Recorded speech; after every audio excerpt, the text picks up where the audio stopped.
Mumbai Pune एक्सप्रेसवेवर gas tanker पलटी झालेला आहे आणि आपण बघतोय आडोशी बोगद्याच्या अगदी तोंडावर पुण्याकडे जाणाऱ्या मार्गावर हा अपघात झालाय। बचाव कार्य आणि मदत यंत्रणा घटनास्थळी पोहोचलेले आहेत। मुंबई पुणे एक्सप्रेसवेवर गॅस टँकर पलटी झाला आणि वाहतूक जी आहे तिथं थांबवण्यात आल्याचं कळतंय। पुण्याकडे जाणाऱ्या दिशेनं हा अपघात झालेला आहे। पेट्रोल वगैरे सचिन कदम आमचे प्रतिनिधी आपल्या सोबत यावेळेस फोन लाईन वरून जोडले गेलेले आहेत। सचिन, काय अधिकची माहिती, हा अपघात नेमका किती वाजता झाला आणि ट्रॅफिक यामुळे झालंय का?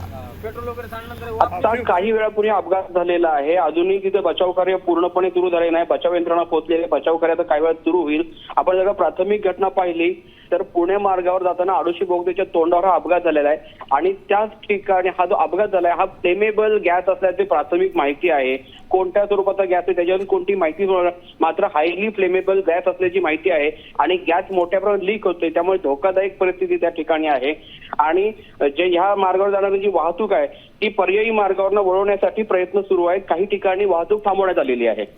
बिलकुल, धन्यवाद सचिन आपण दिलेल्या सविस्तर माहितीसाठी। तर मुंबई पुणे एक्सप्रेसवेवर गॅस टँकर पलटी झाला आणि गॅस गळती सुरू झालेली आहे, त्यामुळे प्रशासकीय यंत्रणा देखील आता इथं पोहोचलेल्या आहेत आणि या संपूर्ण परिस्थितीवर कशा पद्धतीने नियंत्रण मिळवायचं त्यावर प्रयत्न सुरू आहेत।